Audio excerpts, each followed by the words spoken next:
네, 지금부터 3부 라운드 테이블 시작하도록 하겠습니다. 참석자분들께서는 착석 부탁드리겠습니다.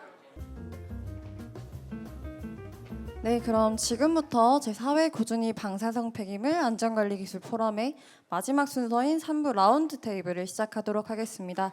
먼저 오늘 라운드 테이블 패널 먼저 소개해드리도록 하겠습니다.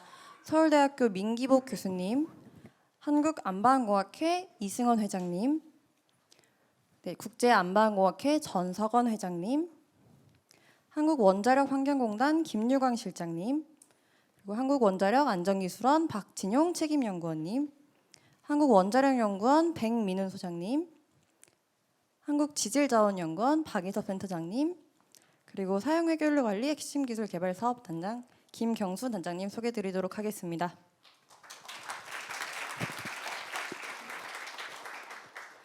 네, 그럼 3부 좌장이신 서울대학교 민기복 교수님께서 라운드 테이블 진행해 주시겠습니다. 네네, 감사합니다.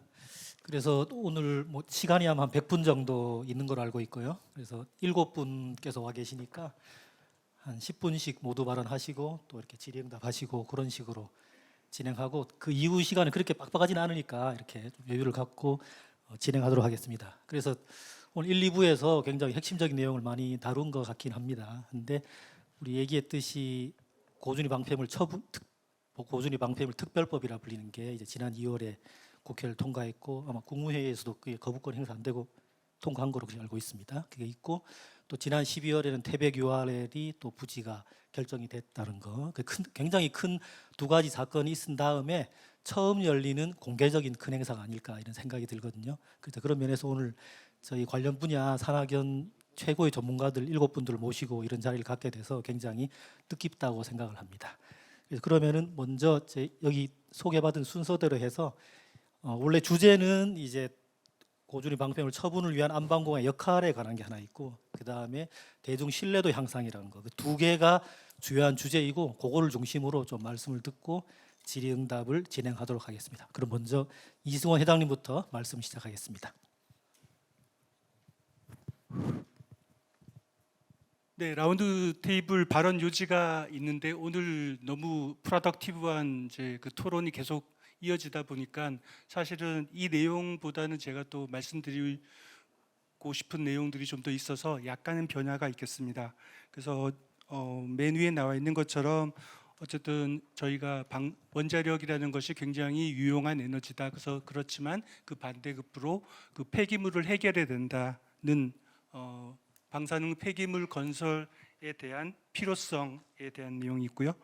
그 다음에 고준위 방사능 폐기물 처분장은 일반적으로 구조적으로 균질하고 장기적으로 안정하며 저투성 안반에 위치하게 되며 안반의 특성을 철저하게 이해하는 것이 방사능 폐기물 장기적인 보장하는 핵심 요소이다. 해서 오늘 송명규 교수님을 비롯하여 여러 가지 그 방사능 폐기물의 조건 또 요건에 대해서 많은 토론이 있었습니다. 그래서 제가 이걸 더 말씀드릴 필요는 없을 것 같고요. 제가 오늘 말씀드리고자 하는 내용은 고준위 방사능 폐기물 처분장 건설을 위해서는 다양한 분야 간에 아주 긴밀한, 또 제가 발언 마지막에 말씀드리겠지만 협력의 방법의 필요성도 있다. 그리고 여기에서의 안반 공학이 지금 오늘 발표하신 것처럼 학문적으로 또한 여러 가지 기술적으로도의 역할도 있지만 그 외에 또 제가 경험한 안방공학의 역할에 대해서 첨언할까 합니다. 그래서 위에 어떤 여러 가지 처분장의 요건을 이제 충족하기 위해서는 제가 경험한 바에 의하면 원자력 공학뿐만 아니라 기계공학, 재료공학, 지알러지, 지방공학, 또한 토목구조, 또한 건축구조, 전기공학, 환경공학 등 다양한 공학 분야뿐만 아니라 실제적으로는 법규, 정치적인 정책의 문제, 환경의 문제, 퍼블릭 세이프티, 공공의료나 안전에 대한 문제, 또 오늘 계속 여러 가지 사회적인 합의에 대해서 말씀하셨는데요. 사회적인 합의나 또 커뮤니케이션, 소통의 문제 등등이 매우 긴밀하게 이루어져야 된다는 생각을 했습니다. 저는 굉장히 럭키하게도 제가 유학을 가서 공부하는 학교 바로 한 10분 옆에 그 미 공병 연구소라는 콥스 오브 아미 이제 연구소가 있었고, 제가 거기서 그 생활비를 마련하기 위해서 거기서 제가 한 7년 정도 일을 하면서 거기에 있는 그 오늘 이제 주제 발표회 여러분이 이제 말씀하신 야카 마운틴 프로젝트를 그 전신인 어쩌면 네바다 테스트 사이트, 네바다에서 그 핵실험이 이루어졌고, 또한 그 시설 근처에 여러 가지들이 연결되어서 야카 마운틴 프로젝트가 70년대부터 태동하고 있었고요. 그다음 펀딩은 82년도부터 되어서 건설이 좀 진행되기도 했었고, 다시 또 멈췄다가 2002년경에 다시 또 시작이 되기도 하고, 오바마 정부 동안에는 굉장히 활발하게 또 진행이 되다가 트럼프 일기가 들어서면서 완전히 터미네이션 되는 그런 경험을 했습니다. 또한 저는 2003년부터 국제적인 엔지니어링 회사, 컨설팅 회사의 하나인 에이럽과 또 파스린 브링크호프 등등의 일원으로 미국 시카고에 있는 페르미 가속기 연구소의 계획 단계, 플래닝, 디자인 앤 컨스트럭션, 그리고 오퍼레이션 앤 메인터넌스까지 모든 과정에 디스커션에 참여한 바가 있습니다. 이 페르미 연구소는 입자 물리학 및 가속기 연구를 위한 미국 최고의 연구소라고 누구든지 얘기를 할 수 있을 것 같고요. 2006년부터는 오늘 여러 가지 URL이라고 하는 토픽들이 나왔는데, 두스텔이라고 하는 프로젝트, Deep Underground Science and Engineering Lab, 그리고 버클리랑 연계되어서 SURF라고 하는 스탠포드 언더그라운드 리서치 퍼실리티라고 하는데, 실제로 이 퍼실리티가 어떻게 건설되었느냐, 미국의 최대 금광, 가장 많은 금을 생산한 사우스다코타에 있는 금광이 1.4km까지 지하로 내려가서 굉장히 많은 레벨의 컨스트럭션이 있었고, 그 페르미 랩을 그 NSF 미 연구재단에다가 도네이션을 하면서 그 버려진 어벤던드 골드 마인을 연구시설로 URL로 변신시키자 했던 것이 두셀, 또 스탠포드, 또한 최근에 마지막에 있는 LBNF, LBNE 등등의 여러 가지 이제 프로젝트들이 있었습니다. 그래서 이런 시설들은 실제로는 다른 나라의 이제 URL들이 보통 일정한 하나의 깊이만 뭐 1km 레벨 또는 600m 레벨 등등이 있다면, 이 듀셀 프로젝트의 가장 특징은 5개의 레벨, 500m, 1km, 1.5km, 마지막으로 1.8km까지 거의 이제 저희가 늘 1마일 언더라고 얘기를 했는데 1마일보다 조금 더 깊게, 그래서 1.8km 정도의 깊이였고요. 특히 그 1.5km 깊이에 있는 미드레벨 캠퍼스는 세계에서 가장 큰 뉴트리노라고 하는 중성자, 요즘 다크매터라고 뭐 하는 그런 우주의 근원을 밝힌다 하는 그런 실험, 물리적인 실험뿐만 아니라 연력학, 식량적인 거, 그다음에 빛에 관한 거, 여러 가지 지구 광학에 대한 거, 생물학, 생화학 다양한 분야의 연구가 진행되고 있습니다. 그래서 이를 위해서는 그 뭐 에이럽의 저와 같은 마이닝 엔지니어, 안방공학자들뿐만 아니라 다양한 지하 공간에 1단계 굴착을 위해서 구조공학자, 지방공학자, 터널공학자들이 참여해서 이렇게 1.8km, 1.5km 같은 깊은 곳에다가 이런 높은 지압 환경 하에서 어떻게 건설을 해야 되고, 어떤 순서로 건설을 해야 되고, 그 다음에 지보는 어떤 형태로 해야 되고,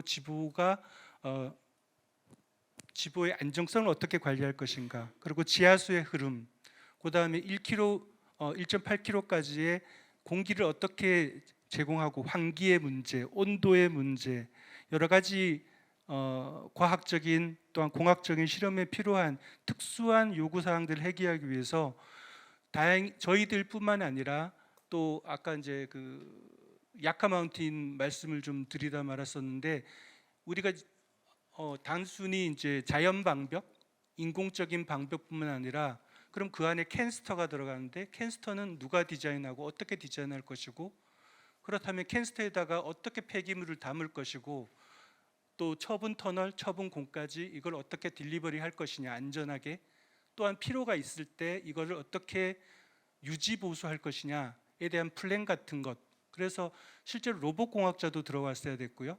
그래서 에이럽이라고만 말씀드렸는데 에이럽뿐만 아니라 한 30개 정도 되는 회사의 공학자들뿐만 아니라 법학자들, 뭐 레귤레이션 담당하는 정부 관계자들, 뭐 이 너무너무 다양한 인원들이 이제 같이 참여해서 이 프로젝트를 진행하다 보니까 사실은 이제 영어에서 서로 이제 그릭 워드라는 얘기가 있거든요. 그리스 나한테 it's Greek to me 그러면 보통 나한테 뭐 잘 모르는 글씨처럼 보여 이런 얘기인데 30개 정도 되는 회사가 이제 같이 또 뭐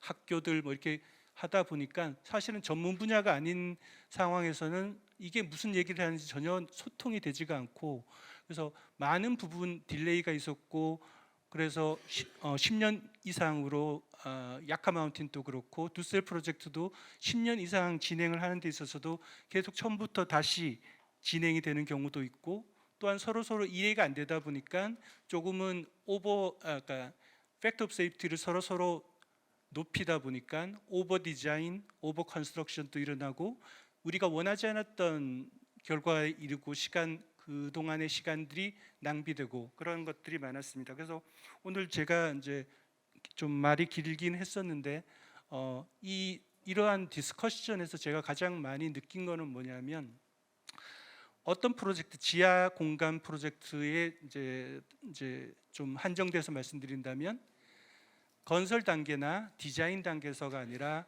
계획 단계, 부지 선정 단계에서부터 많은 디스커션과 다른 분야, 여러 분야 전문가들의 디스커션이 필요하고 두 번째는 오히려 안방공학자들, 터널공학자들, 또한 생물학자들, 뭐 이렇게 동분야, 동종 업계끼리는 서로 이해가 잘 되고 무슨 얘기를 하는지가 잘 얘기가 되는데 항상 30개 정도 회사가 이렇게 모이고 30개 주체가 모이다 보니까 서로 거기에서 처음 듣는 얘기들도 많고 우리는 이러한 그 요건은 무조건 지켜야 되는 줄 알았더니 나중에 알고 봤더니 뭐 그게 그다지 중요한 요건이 아니고 약간은 변형할 수 있는 조건이더라. 그래서 굉장히 많은 시간 낭비도 있을 수 있었고요.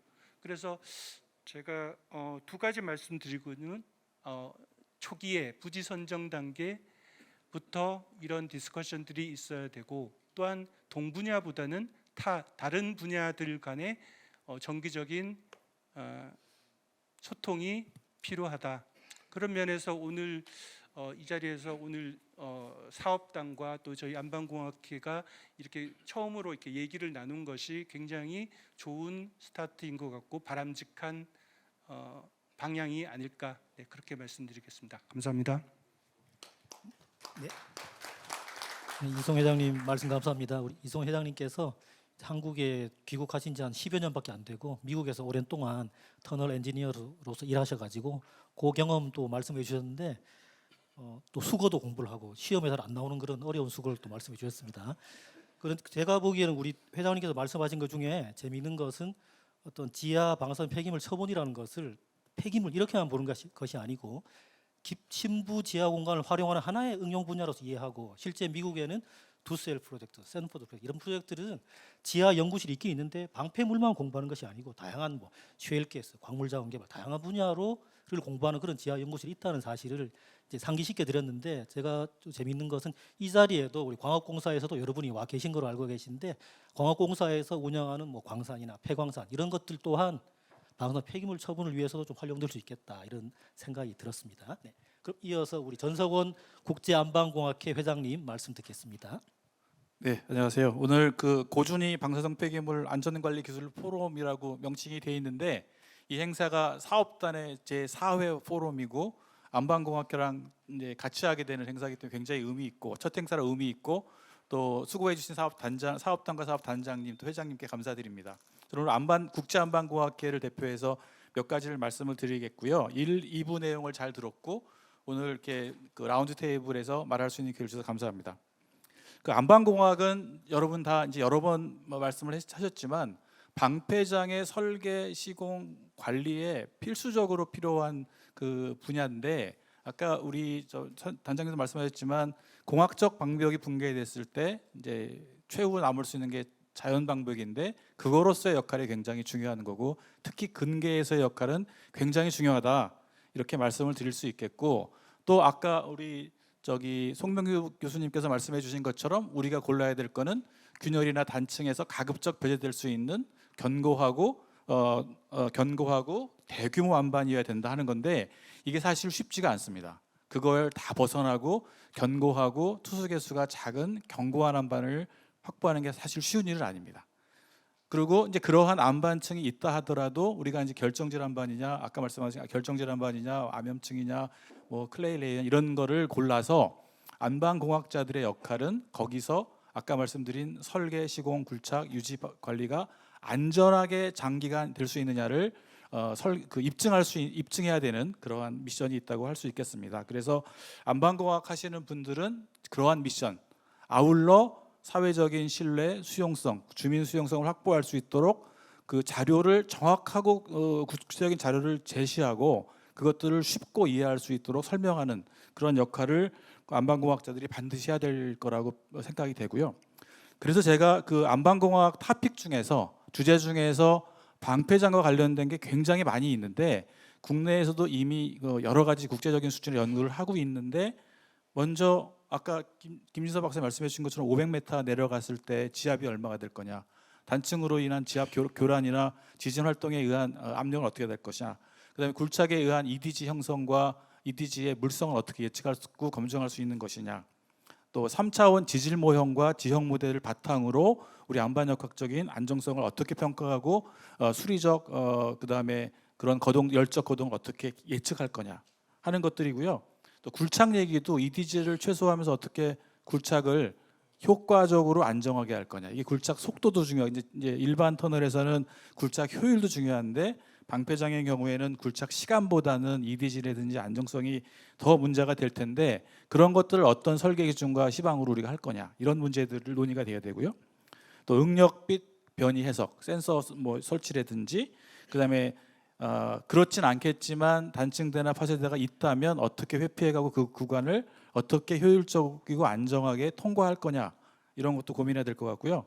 그다음에 이제 많은 이제 연구가 되고 있는 그 복합거동 문제, 수리거동, 열거동 따로 해석하는 거, 그다음에 복합거동 해석하는 것, 그다음에 그것들을 실험실 규모와 현장 규모에서 어떻게 실험해서 검증하느냐 이런 것들이 안방공학 하시는 분들이 다 해결해야 될 문제이고요.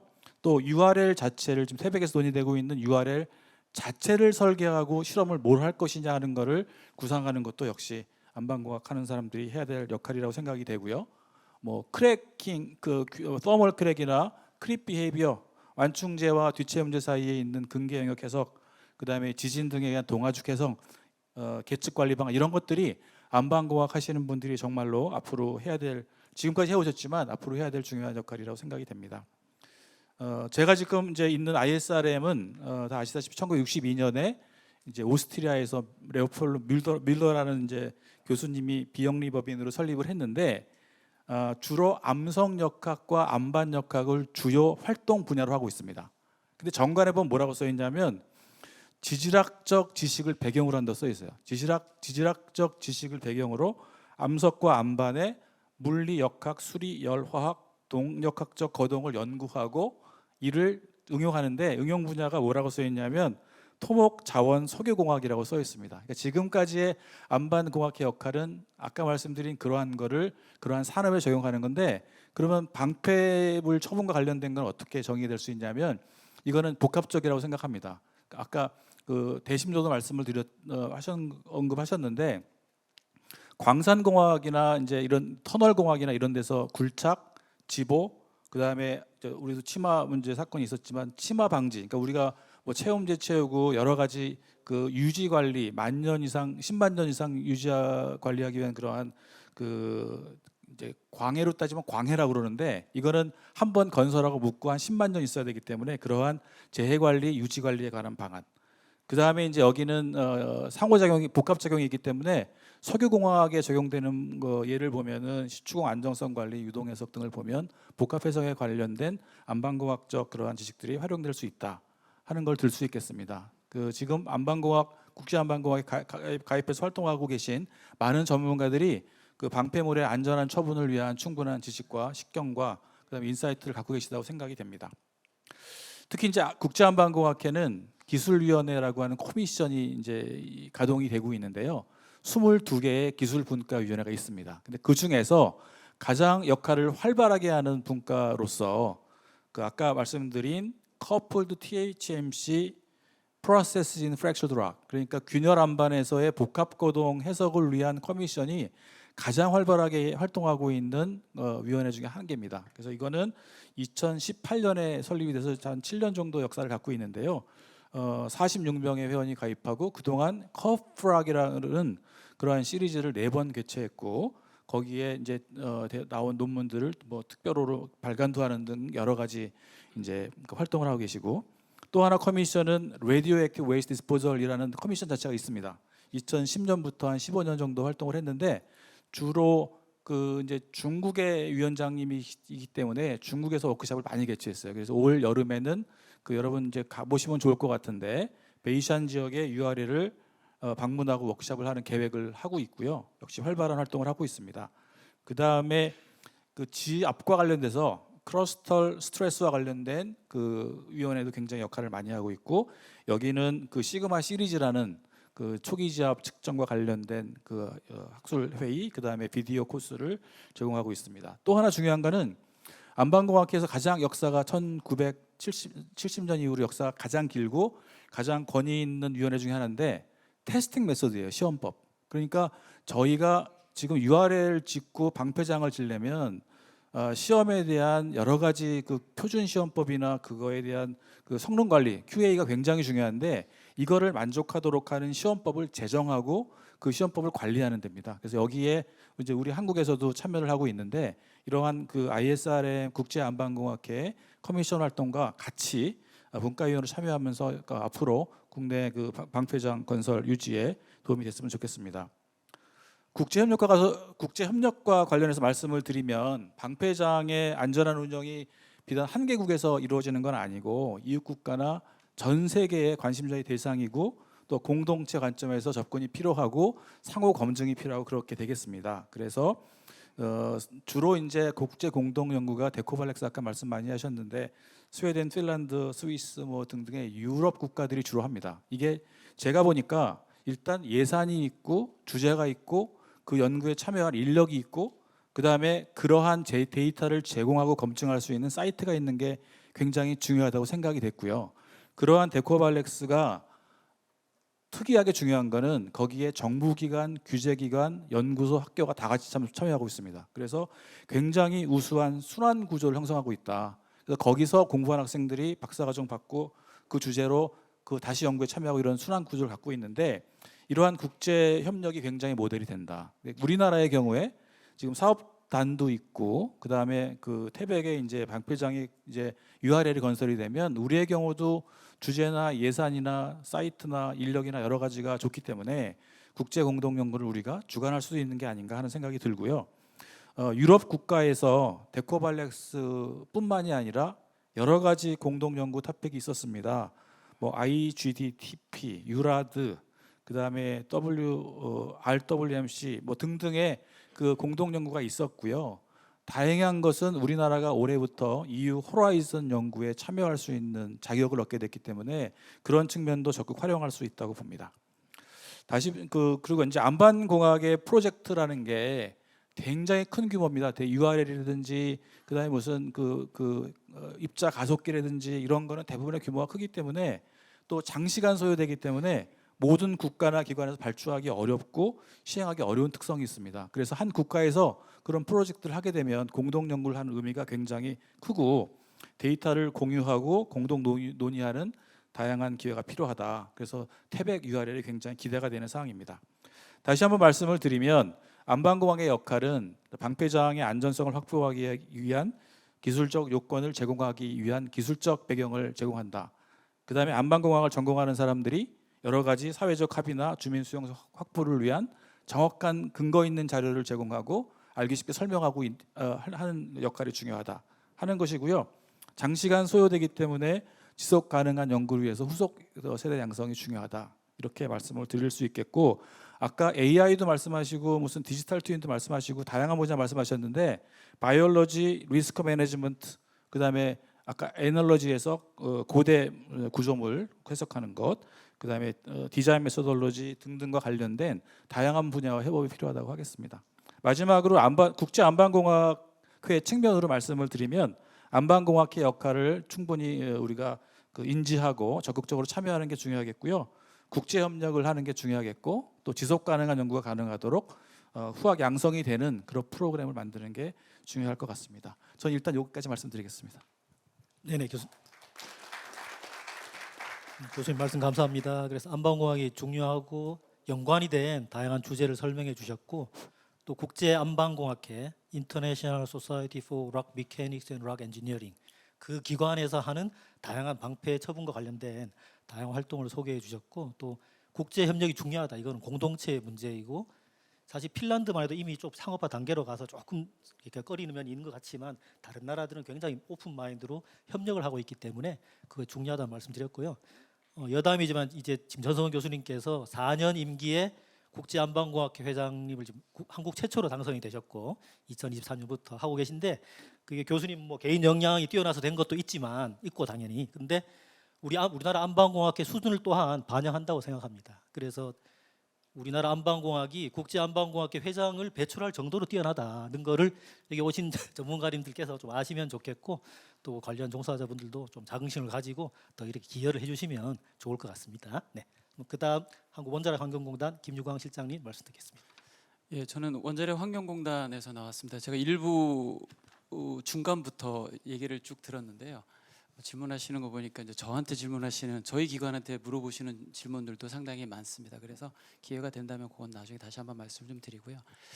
오늘 제가 이 행사에 대해서 기관에서 우리 기술개발원이 있거든요. 기술개발원 원장님을 보내지 않고 이사장님께서 기획실장이 가라라고 이렇게 말씀을 하셨어요. 그래서 그 의도가 뭘까 이제 고민을 했습니다.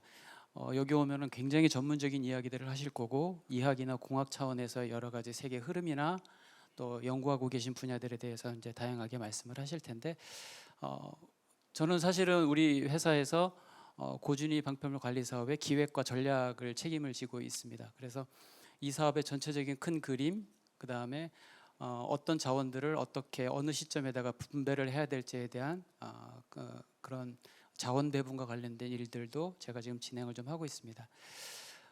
제 말씀드리기 앞서서 아까도 여러 차례 나왔는데, 지난달 27일 날 이제 국회에서 특별법이 통과가 됐습니다. 그리고 어제 국무회의에서 이제 공포가 돼서 6개월 후에, 그러니까 9월 26일 날 이제 특별법이 시행이 될 예정입니다.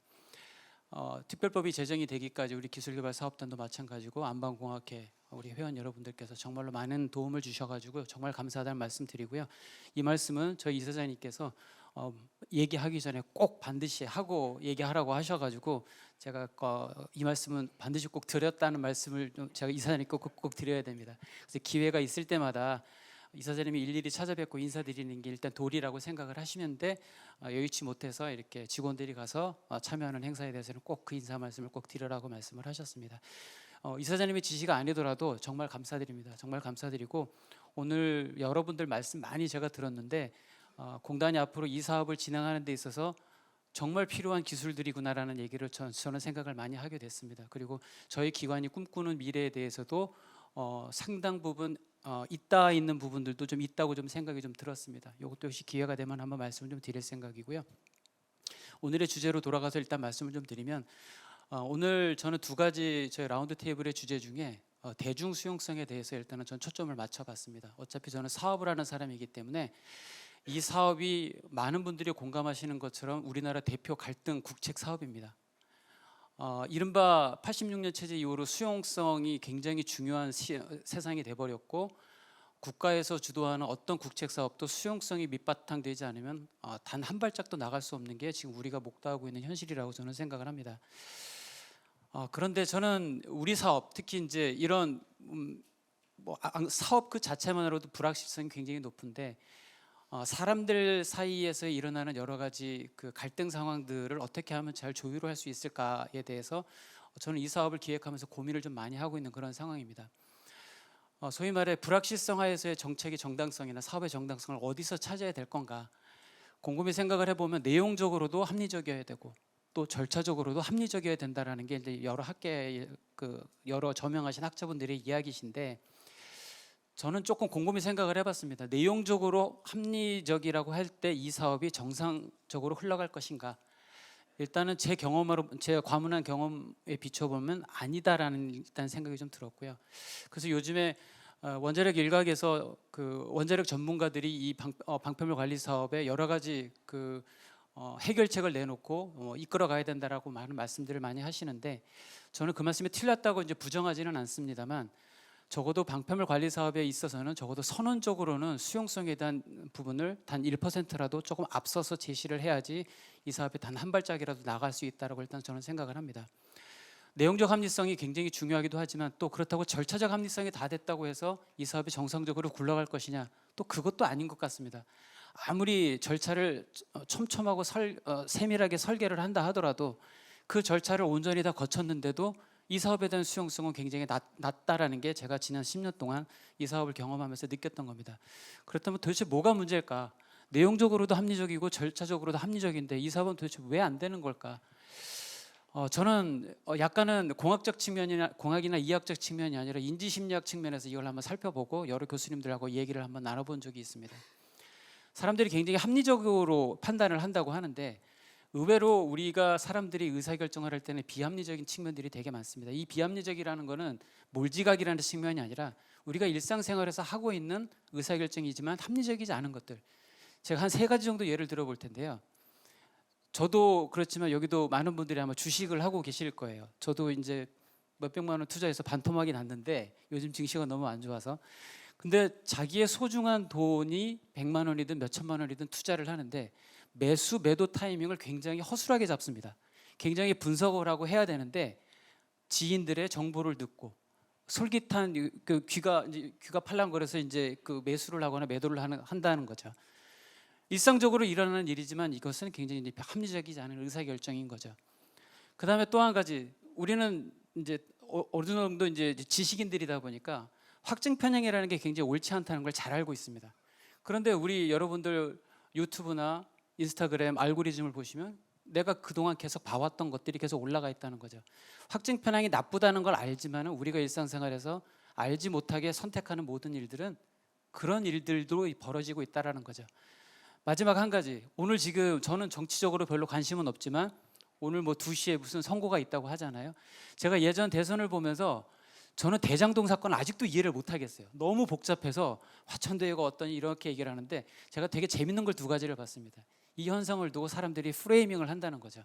이 복잡한 사안을 이해하기 편하게 양 진영에서 똑같은 프레이밍을 하는데 대단히 여러분들 많이 들어보셨을 거예요. 돈 받은 사람이 범인이다. 특검을 거부하는 사람이 범인이다. 이 프레임을 딱 갖고 시작을 하면 이 복잡한 상황을 이해하기가 너무 쉽습니다. 제가 이 얘기를 왜 말씀드리냐면 우리 방편물 관리 사업, 특히 원자력 산업도 마찬가지인데 이 사업을 쭉 해보다 보니까 합리적이지 않은 결정들이 너무 많아요. 그리고 그렇게 흘러갑니다. 절차를 그렇게 만들어서 하기는 했다고 하지만은 결과적으로 놓고 보면 몇 년이 지나서 이 사건을 복기를 해볼 때 관련자들의 얘기를 들어보면 그렇게 결정돼서는 안 됐었다라는 말씀들을 참 많이 하십니다. 도대체 왜 그럴까?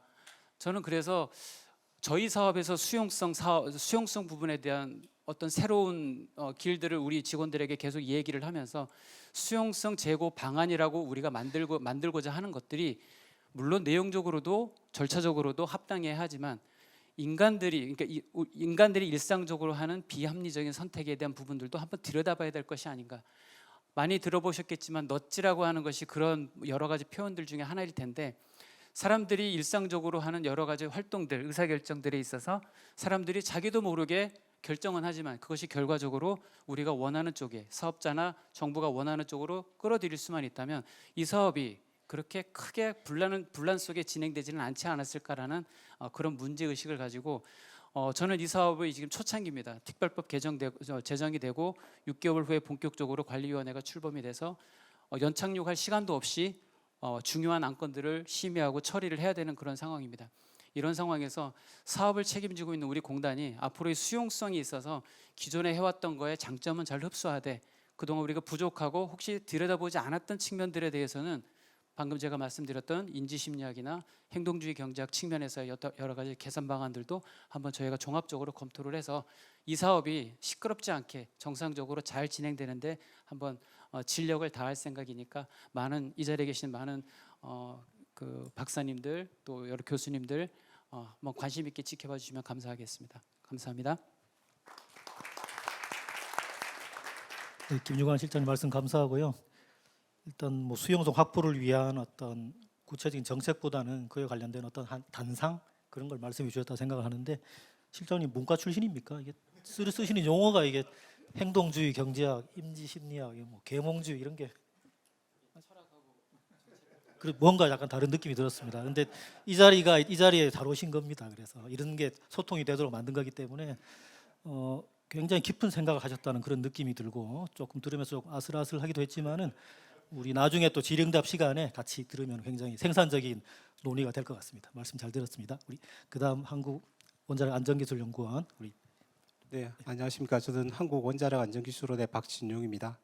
우선 원자력계에 계신 분들은 잘 아시겠지만 저희 기관을 한국원자력안전기술원에 대해서 잘 모르신 분들이 있어서 좀 간단하게 말씀드리면 우리나라 같은 경우에 원자력 쪽에서의 규제기관이 원자력안전위원회가 있습니다. 그 위원회는 이제 행정조직이 되는 거고요.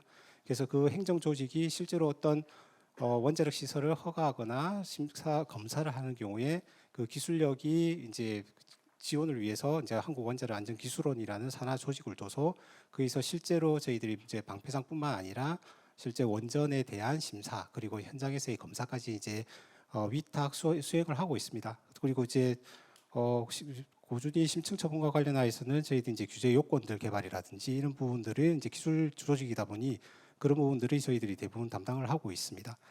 우선 그 말씀을 드리면은 저희 사실은 여기 뭐 발언 요지라고 해가지고 적었는데 제가 좀 앞에 1부, 2부 주제를 제가 제대로 거기 발표 자료를 보지 못했는데 그 사실 앞에서 발표 자료를 듣고서는 상당히 대부분 다 중복이 되더라고요. 그래서 요 내용뿐만 아니라 좀 추가적으로 좀 말씀을 기본적인 정보부터 해가지고 좀 말씀을 드리는 방향으로 하겠습니다. 우선 방사성 폐기물이라고 하면은 뭐 잘 아실 겁니다. 원자력 발전소나 이런 그의 방사성 동위원소를 사용함으로 나온 뭐 폐기의 대상이 되는 물질을 이제 방사성 폐기물이라고 하는데요. 그 방사성 폐기물 같은 경우도 실제로 이게 준위에 따라서 우리가 열 발생률에 따라서 이제 고준위, 다음 그 외에는 중저준위 이런 식으로 분류를 하고 있습니다. 그래서 대부분 우리가 고준위라고 하면은 열이 발생하는 특징을 가지고 있고요. 다음에 사용 해결료 같은 경우는 직접 소분을 하는 나라가 있고 재처리를 하는 나라도 있습니다. 그렇지만 재처리를 하더라도 열 발생이 되는 그런 준위가 높은 폐기물도 발생하기 때문에 그들도 이제 고준위 방사성 폐기물이 되고요. 다음에 직접 처분하는 경우는 사용 해결료 자체가 이제 폐기 나중에 되기 때문에 이제 고준위 방사성 폐기물이 됩니다. 그리고 이러한 분류들이 전부 다 사실은 방사성 폐기물이라는 것 자체가 우리가 인간 생활권으로부터 멀리 두고서 그에 이제 경납하는 형태로 해서 그 생태계로 이제 누출되는 것을 방지하는 그런 영향을 줄이는 목적으로 이제 건설이 되는 거고요. 그러다 보니 위에가 높으면 높을수록 지하로 들어가고 이제 위에가 낮은 것들은 이제 지상으로 지금 올라가는 상태입니다. 그래서 중저준위 같은 경우는 우리나라 잘 아시다시피 경주에 중저준위 방사성 폐기물이 있고 거기도 이제 준위가 높은 것들은 이제 동굴 한 100m, 200m 이내에서의 동굴 처분 시설을 운영을 하고 다음에 준위가 조금 낮은 것들은 이제 그 위에 공학적 방벽을 가진 이제 표층 처분 그보다도 낮은 거는 우리가 일반적인 컨벤셔널한 그 랜드필 같은 그 우리가 말하는 그냥 매립 형태의 처분장을 이렇게 건설을 하고 있습니다. 우선은 고준위 같은 경우는 우리나라가 사실 여러 가지 고민을 했었었죠. 사실 뭐 고준위도 당연히 이제 저기 재처리를 우리나라 같은 경우는 한미 원자력 협정에 따라 재처리를 할 수 없는 나라고요. 그러다 보면 결국 현재로서는 사용 해결료를 결국은 처분을 해야 되는 상황입니다. 그럼에도 불구하고 이렇게 늦어지는 이유 중에 하나가 굉장히 이 위해가 생각보다 큽니다. 우리가 일반적으로 이제 원자력계에서는 얘기를 할 때는 보통 사용 후 해결료 한 다발이 지금 우리가 방사능으로 따졌을 때 중저준위 처분시설 지금 1개, 1단계 시설 정도 들어가는 정도 수준이라고 합니다. 그럼 결국은 굉장히 높은 이제 방사능을 띠고 있는 거죠. 그만큼의 우리가 격리와 경납 성능을 가지고 있어야 하는 것들이 이 고준위 방사성 폐기물이고요. 그러다 보니 그 부지 선정에 대해서도 굉장히 좀 어려운 부분을 가지고 있습니다. 또한 우리가 지금 개준에 얘기했던 핀란드, 스웨덴 같은 경우는 지금 앞서 발표자분들께서 많이 말씀하셨지만 상당한 경험을 가지고 있고 부지가 이미 선정이 되어서 일부는 건설 허가가 나고 다음에 건설이 진행되고 있고 지금 운영 허가가 신청돼서 운영까지 이제 준비를 내년도면 할 예정입니다. 다음에 스웨덴도 마찬가지 건설 허가가 최근에 나서 이제 조만간 이제 건설이 진행을 되는 걸로 알고 있습니다. 이 나라들과 우리나라의 좀 차이점을 좀 볼 필요가 있습니다. 일단은 우리 쪽의 정책의 차이라고 좀 볼 수 있을 것 같아요. 우선은 우리나라 같은 경우는 대다수의 뭐 사용 해결료를 포함한 방사성 폐기물을 발생하는 게 원자력 발전소죠. 그래서 우리나라 발전소 같은 경우는 실제로 뭐 한수원이 운영을 하고 있습니다. 거의 뭐 국가의 이제 우리가 말하는 스테이트 온드 뭐 시설 그게 컴퍼니라고 얘기를 하는데 그런 어떻게 보면 좀 공공기관 아니지만 공기업에서 운영을 하고 있는 시설이고요. 그런데 스웨덴, 핀란드 같은 경우는 얘네들은 사기업들입니다. 그러다 보니 얘네들 사기업들이 실제로 방사성 폐기물이 발생이 되고 그 방사성 폐기물들을 어떻게 처리하고 처분할 건지에 대한 것들을 이 시설을 도입하기 전부터 도입할 때부터 그 부분들을 어떻게 타겟 데이트를 정해서 진행해 왔다는 거죠. 그러다 보니 그 사업자에 대한 책임들을 굉장히 강화를 시켜놨어요. 그래서 매년마다 방사성 폐기물에 대해서는 우리가 좀 소홀해질 수 있으니까 원전을 운영하는 데만 집중하다 보면 이제 어떻게 보면 운전을 하는 게 돈벌이가 되니까요. 그러니까 그런 부분에만 집중을 하다 보니 실제 이제 방사성 폐기물 관리에 대해서는 소홀해질 수 있으니까 매 3년마다 이 방사성 폐기물 관리에 대한 처분 프로그램을 포함해서 관리에 대해서 연구 개발 실증 계획을 갖다가 제출하도록 그 사업 정부에다가 제출하도록 의무화를 해놨어요. 그러다 보니 얘네들도 체계적으로 계속해서 프로그램이 개발이 되어 왔던 상태이고 우리나라 같은 경우는 사실 그런 상황은 아니죠. 어떻게 보면 발전을 열심히 하다 보니 처분장은 좀 뒤에 만들어졌고 그래도 일단은 우리가 포화되는 중저준위부터 해결하자 해서 이제 경주의 처분장이 이제 건설이 된 상태이고요. 다음에 사용 해결료도 지금 현재로는 이제 사실 부지 선정을 위한 특별법이 이제 제정이 됐습니다. 그 말은 그 원자력 우리가 프로그램의 규모라든지 시작을 봤을 때는 굉장히 늦은 감이 있습니다. 이런 부분들은 어떻게 보면은 국가가 그것을 책임지기 위해서 하다 보니 좀 어떻게 보면 좀 정책적으로 조금 후순위에 밀리지 않았느냐 하는 좀 개인적인 생각은 있습니다. 그럼에도 불구하고 어쨌든 우리가 뭐 세계 원자력계에서는 거의 좀 7위 안에 들어가는 좀 순위입니다. 그의 규모에 맞게 처분장을 확보해서 사실 우리가 그 원자력 발전소의 지속 가능한 그런 발전, 그리고 에너지를 계속 이용할 수 있는 그런 미끄럼이 될 수 있는 게 이제 처분장 확보에 굉장히 중요한 부분이라고 얘기할 수 있을 것 같습니다.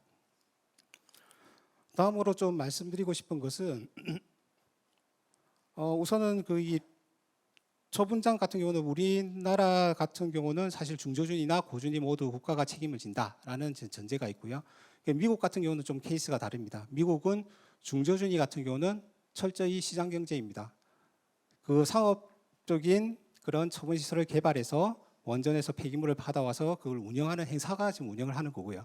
그런데 고준위 같은 경우는 얘네들은 이제 얘기가 달라지죠. 결국 이제 이거는 단기간에 해결할 수가 없고 굉장히 장기간에 이제 해결해야 되고 그 장기간에 해결되기 전에 그 사업이 어떻게 보면 발전 사업자가 어떻게 뭐 뱅크럽시가 될 수도 있고 뭐 다른 사업으로 전환할 수도 있고 하다 보니 그 책임이 어떻게 보면 좀 나중에 소재가 명확해지지 않을 수도 있기 때문에 이거는 국가가 책임을 지고서 무조건 사용료 해결료를 인수하도록 국가가 인수해서 그걸 책임지고 관리하도록 그래서 그거는 이제 DOE에서 관리를 하고 있고요. 그래서 DOE에서도 그 관련해 가지고 방사능 폐기물에 대한 중간 저장뿐만 아니라 이제 처분에 대한 연구를 수행을 하고 있습니다.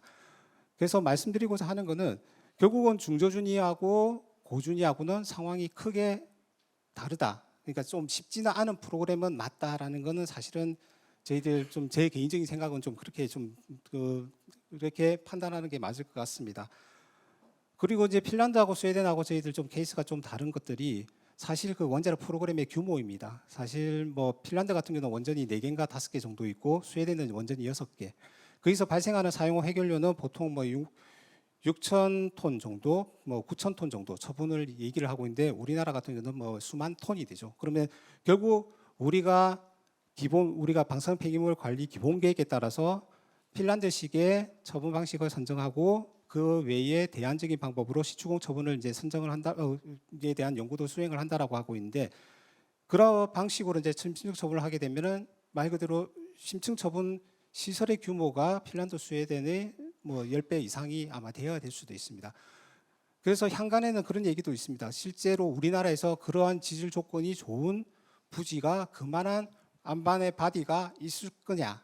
그 부분에 대해서는 저희들도 사실은 뭐 부정도 긍정도 안 하는 게 현재 우리나라에서 생각하고 있는 500m 심도에서의 암질 조건이라든지 그런 것들에 대한 조사들이 굉장히 부족합니다. 그 부족한 이유도 당연히 있습니다. 우리 같은 경우도 뭔가 특별한 이유가 있어야지 500m까지 뚫지 무슨 이유로 우리가 500m까지 뚫겠습니까? 거기도 핀란드, 스웨덴 같은 경우도 자기네들이 처분장을 500m에 400m에 건설하기 위해서 1km까지 여러 번 시추를 하고 그리고 지하 연구시설까지 둬서 실제로 그 지층의 그 심도에서의 그 위치에서의 암질 조건이라든지 이런 것들이 어느 정도인지를 파악을 하고 그랬기 때문에 충분히 그게 가능하다라는 이런 관점에서 이제 운영이 되었었고요. 그래서 우리나라도 지금은 좀 늦은 감은 있지만 실제로 제가 태백 URL 같은 경우가 그런 역할들을 할 걸로 판단을 하고 있습니다. 그런 부분에 있어 가지고는 그 준비들을 태백 URL에서 하고 다음에 우리가 특별법에서도 우리가 말하는 연구용 URL, 우리가 태백에서 말하는 URL 외에도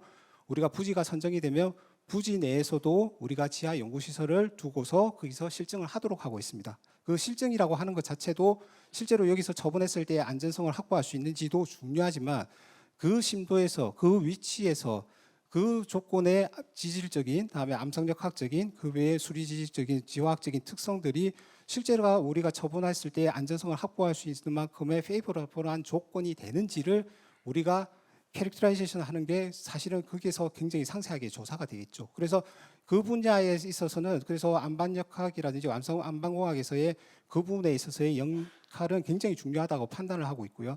다음에 저희들이 이제 부지 조사가 이제 조만간 뭐 부지 선정부터 작업이 진행이 되면은 우리가 스크리닝 작업부터 아마 진행이 되고 그 외에 기본 조사, 심층 조사가 들어갈 겁니다. 그럼 각각의 조사들은 보다 상세해지고 그 정보들이 계속 모이게 됩니다. 그러면 그 정보들이 어느 순간에는 의사결정을 할 그런 판단하는 정보들이 됩니다. 그래서 여러분들이 연구하고 조사하고 평가하고 하는 결과들은 결국 우리가 의사결정을 하기 위해서 수행되는 결과에 인풋이 된다는 것에 대한 책임감을 가지면 굉장히 좋을 것 같습니다.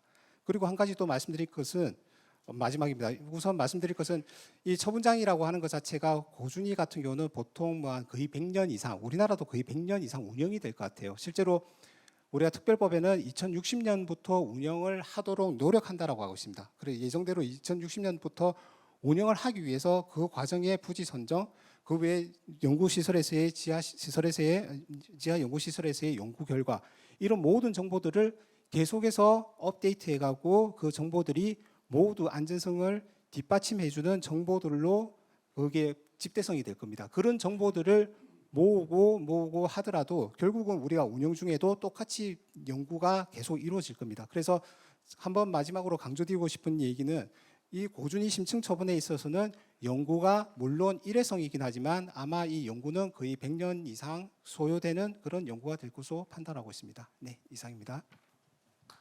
네. 박진영 박사님 감사합니다. 네, 이 킨스 소개를 해주셨고 좀 종합적인 측면에서 처분 사업의 성격에 대해서 말씀해 주셨고 마지막에 이제 아주 초장기적인 사업이라는 거 말씀해 주시고 또 규제라는 게 뭐 어떤 처분장 건설 단계뿐만이 아니고 연구 개발 단계에서도 규제 기관의 역할이 있다는 말이 좀 기억에 남았습니다. 또 우리 박진영 박사님 또 안방공학 전공자시기 때문에 또 규제 기관에서 역할이 아주 크실 것 같습니다. 네. 자 다음은 캐리 백민훈 소장님 부탁드립니다. 네, 반갑습니다. 원자력 연구원 백민훈입니다. 제가 처음 이제 자료를 준비할 때 드리고 싶었던 얘기들은 이제 바른 요지에 요약이 되어가 있는데요. 제가 오면서 생각을 해보니까 안방공학을 제가 전공하지도 않았고 저는 원자력 공학 전공이고 그래서 앞에 이미 뭐 발표자분들이 좋은 얘기 많이 해주시고 주요한 결과 해야 할 일 뭐 이런 것도 다 말씀해 주시고 우리 이성원 교수님과 전성원 교수님도 좋은 말씀 해주셔가지고 저는 조금 다른 차원에서 얘기를 좀 드리고 싶고요. 그래서 신뢰성이라든지 수용성 관점에서 좀 말씀을 좀 드리고자 합니다. 앞서 이제 우리 김중환 실장님께서 수용성 관련된 말씀을 해주셨는데 작년인가 행정학과하고 같이 우리가 워크숍을 했었는데 그 소통을 전문으로 하시는 교수님들이 수용성이란 말이 좀 잘못된 말이다 그런 얘기를 하시더라고요.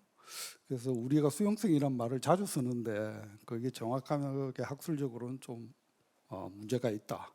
그래서 어떤 말이 좋은가 좀 고민을 하더니 공감성을 좀 정진하는 이런 내용으로 얘기하는 게 좋지 않을까 생각을 합니다. 그래서 오늘 저는 처분 사업을 그동안 연구 개발을 주로 하고 사업은 아직 해보지는 않았지만 하면서 크게 제가 생각했던 기본 원칙이 한 2가지 정도 좀 제시를 하고 말씀드릴까 합니다.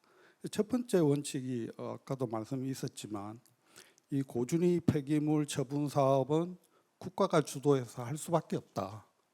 그만큼 이제 어떤 민간이 참여해서 하기에는 사실 비즈니스 모델이 나오는 것도 아니고 처분장을 여러 개 지을 수도 없고 그래서 뭐 수익을 또는 이익을 추구하는 사업이 아니다는 거죠. 그래서 지금 뭐 여기에 민간이나 업체에서 참여하신 분들도 있지만 이게 뭐 업체를 운영하기 위해서 기본적으로 이익을 도모하시기는 하지만 근본적인 목적은 수입이 아니고 그 국민의 안전, 국가가 필요하는 사업을 원활하게 수행을 해서 뭐 우리가 소위 말하는 지속 가능한 원자력 발전이 가능하도록 그렇게 추구하는 게 목적인 것이죠.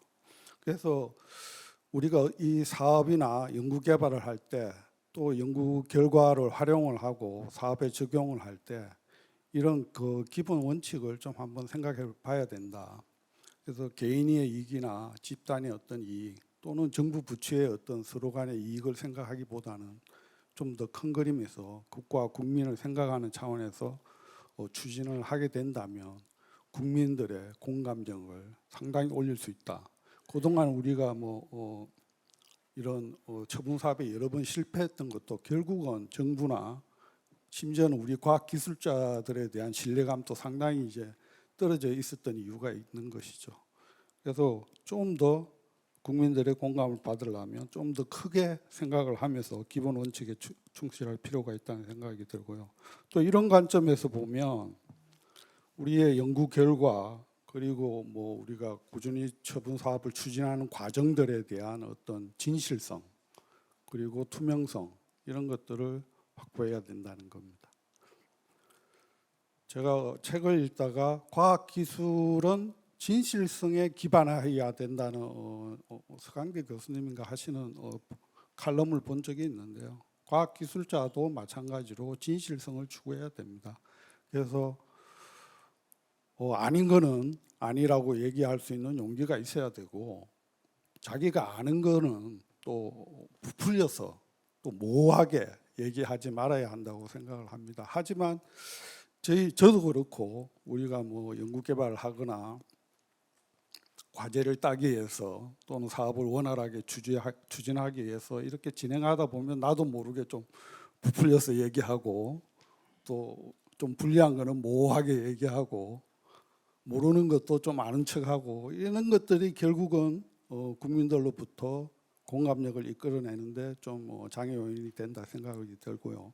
그래서 좀 더 솔직하고 진실하게 모든 걸 좀 대할 마음의 자세를 가져야 되겠다라는 게 제 생각입니다. 제2원자력 발전이 1978년 이제 고리 1호기로부터 시작해가 지금 47년째 그리고 이제 고준위 방패물 관련된 법안을 저희가 제출한 게 이제 20대 국회부터니까 거의 9년째가 되고 그래서 올해 정말 원자력 환경공단을 위시해서 여러분들이 노력해 주셔가지고 고준위 특별법이 국회를 통과하고 이제 제정을 앞두고 있는데요.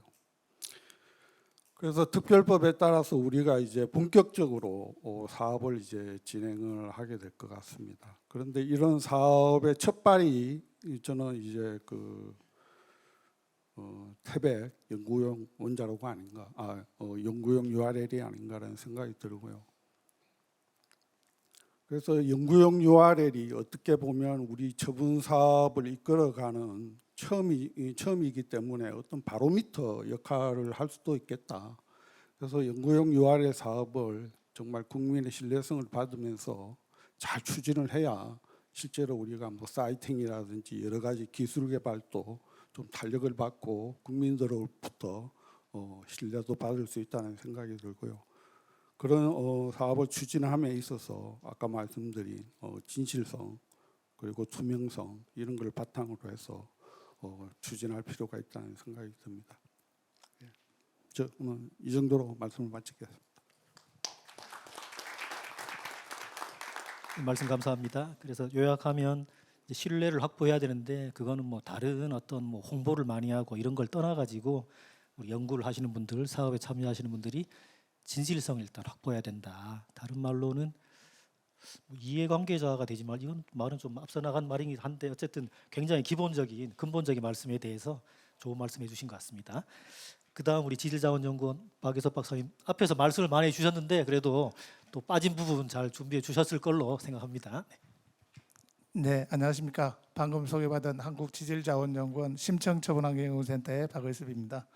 뭐 앞에서 너무 좋으신 이야기를 미리 다 하셔가지고 저 나름대로 이제 두 가지 관점에서 이제 이야기를 좀 드리려고 합니다. 첫 번째는 이제 제가 소속되어 있는 그 한국지질자원연구원이 심청처분을 위해서 그동안 해온 일 또는 연구에 대해서 좀 말씀드리고요.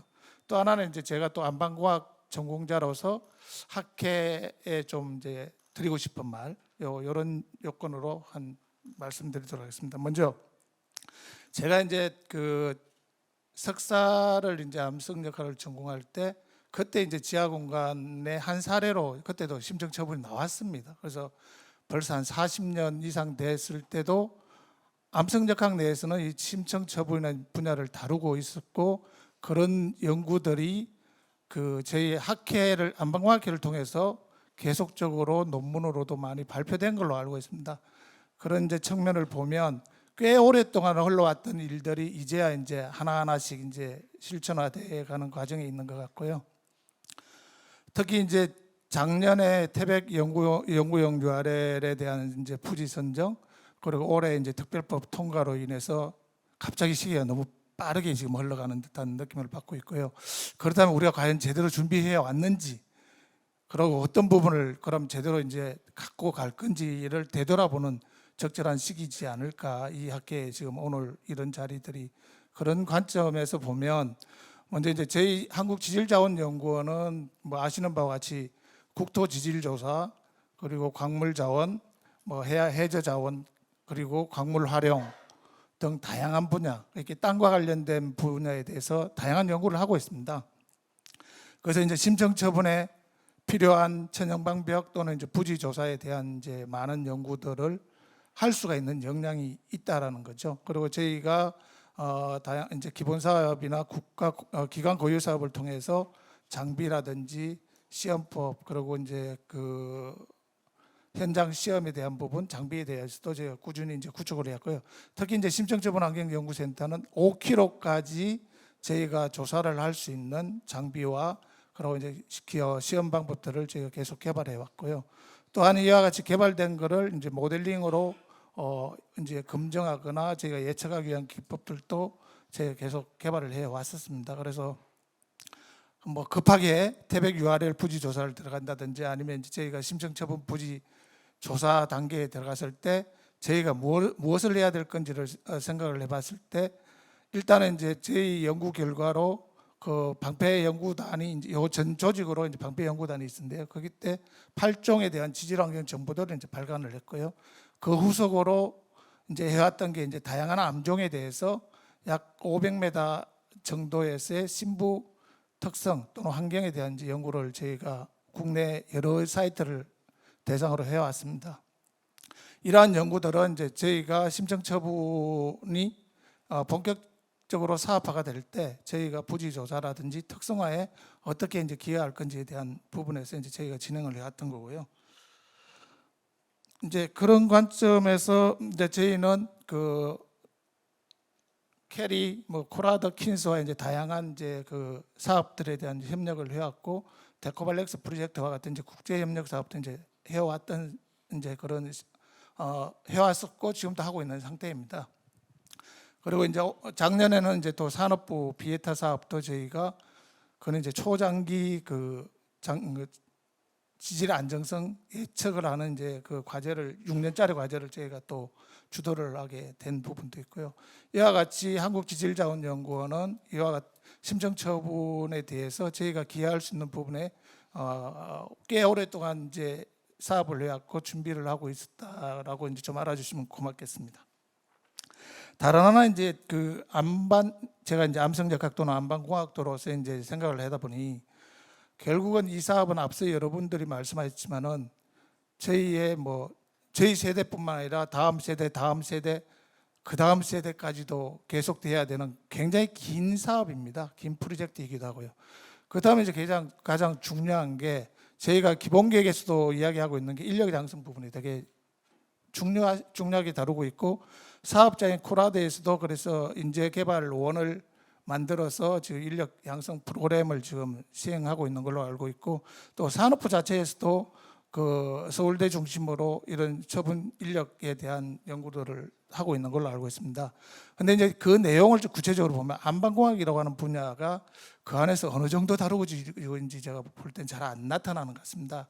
이와 같은 부분은 학회가 조금 더 인력 양성 부분을 학계랑 같이 좀 적극적으로 기여를 해야지 많은 이제 회원들을 저희가 계속 배출할 수 있을 거고 사업에 이제 기여를 할 수 있을 거라고 생각하는 부분입니다. 그래서 후학 양성 부분을 이제 어떻게 저희가 할 거고 계속적인 이 기술이 단절이 되지 않게끔 어떻게 해나갈 건지 그 부분을 좀 당부해 드리고 싶고요.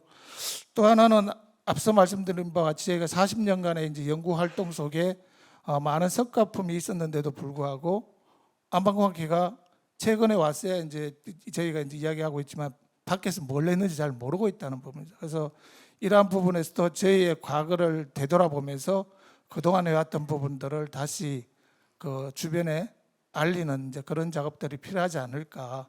지난 기간 동안에 저희가 어느 만큼 왔었고 앞으로 또 어느 쪽으로 가야 되는지, 특히 이 부분은 연구용 URL이 본격화될 때 R&D 프로그램에 안방공학 또는 암성역학의 해외 사례는 어느 정도까지 왔었고 어떤 결과물을 도출했다면은 우리는 여기서 받아들일 거와 우리가 개선해야 될 거, 그다음에 우리가 새롭게 가야 될 게 뭔지를 학계 차원에서 안방공학 차원에서 사업자나 정부 차원으로 제기를 해야 된다고 생각합니다. 그래서 크게 두 가지 이제 그 말씀드린 거죠. 인력 양성 부분하고 이런 R&D 프로그램에 이제 좀 더 적극적으로 관여를 하였으면 좋겠다라는 말로 마무리하겠습니다.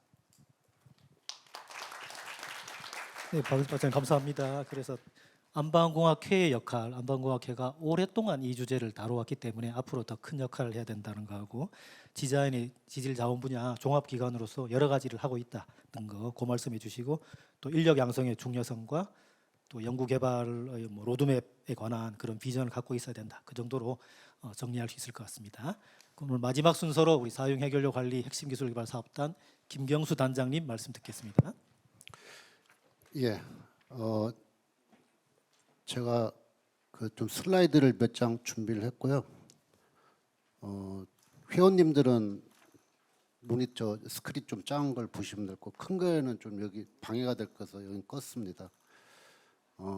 이 시작에 앞서서 민기복 교수님께서 아까 잠깐 저한테 부탁해 주신 게 특별법이 제정이 되는데 뭐 중요한 사항을 대부분 잘 모르는 것 같다. 그래서 간략하게 일단 핵심 내용을 좀 간략하게 소개를 해드리고 제 말씀을 시작하겠습니다.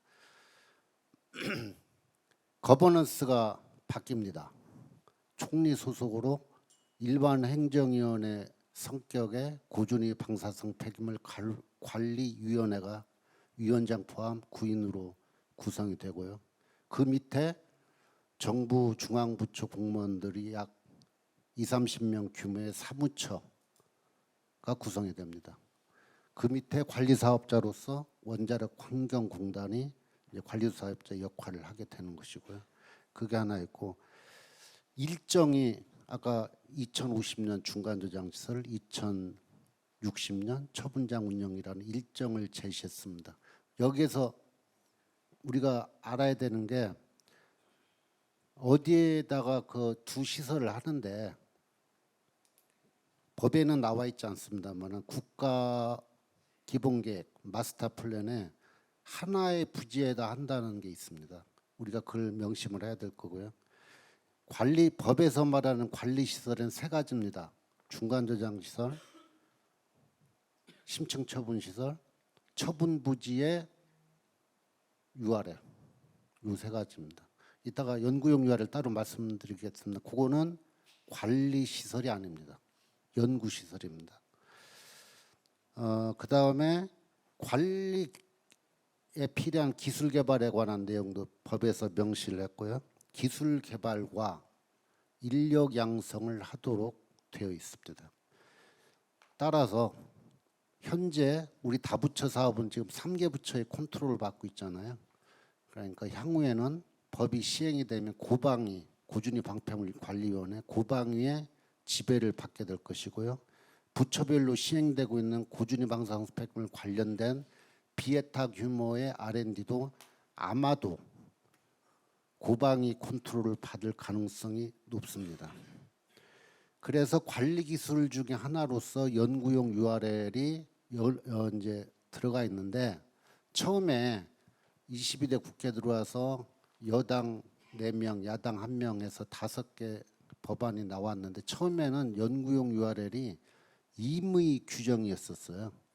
그러니까 관리사업자가 할 수도 있고, 아니, 고방위가 할 수도 있고 안 할 수도 있고. 그런데 최종 법안 소위에서 최종 조율하는 과정에서 산중위 위원장 단일안으로 법이 하나로 통합되는 과정에서 강행 규정으로 바뀌었습니다. 연구용 URL은 특별법에서 반드시 짓도록 되어 있습니다. 이제 하고 말고의 그게 아니고요. 고수도로 말하면 무조건 고입니다. 반드시 해야 되는 것이고요. 지역 지원 사업이 법에 명시가 되어 있습니다. 그러니까 나중에 부지를 유치하는 지역에 어떠한 지원을 하겠다는 걸 법에다가 못을 박았습니다. 굉장히 그 수용 유치하는데 큰 도움이 될 거고요. 조금 시끄러운 문제가 하나가 있는데, 부지 내 저장시설, 소위 원전에 지금 저장시설이 부족하지 않습니까? 그걸 확충시키기 위해서 부지 내에다가 이제 건식 저장시설을 지어야 되는데, 그걸 특별법에 담다 보니까 이게 관리에 법적으로 권한의 문제가 좀 충돌합니다. 고준위 방패물 관리 시설의 권한은 고방위가 갖고 있고, 부지 내 저장시설의 그 권한은 책임은 발전사업자입니다. 그러니까 특별법안에 두 개의 그 서로 다른 권한을 갖는 시설이 들어오다 보니까 처음에 제가 법안 처음 작업할 때부터 관여를 했었는데 좀 시끌시끌했는데요. 결국은 아까 누가 말씀하셨는데, 국가가 책임지고 고준위 방사성 폐기물을 관리하여야 하기 때문에 원전 부지에 있는 사용 해결료가 결국은 관리시설 부지로 오잖아요. 그래서 국민들한테 약속하는 차원에서 두 개 시설을 다 일관성 있게 관할할 수 있도록 끌고 와라. 그래도 거기다 담게 된 겁니다. 원래는 처음에는 없었어요. 그래서 그러다 보니까 이제 여러 가지 문제가 많죠. 다 아시다시피 원전 설계 수명 내에 발생될 걸로 예상하는 양으로 그 저장시설의 규모를 한정시켜 버렸고요. 전에는 가능했던 원전 간 사용 해결료 그 트랜스퍼 이송이 이제 법적으로 금지가 되어 있습니다.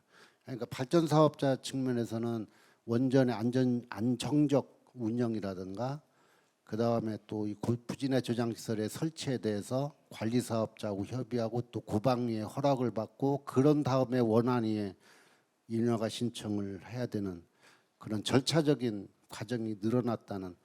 그래서 결론은 뭐냐면 이 법안이 갖는 어떤 시사점은 뭐냐면요. 지금 기본계획이 13년 만에 부지를 찾겠다고 하는데 그렇게 되면 계속 갈등이 심화되고 가능하면 1, 2년이라도 앞당겨서 부지를 찾는 게 가장 현 시점에서 가장 좋은 솔루션이 아닌가라는 말씀으로 해서 그 대략적인 특별법의 골자를 말씀을 드렸습니다.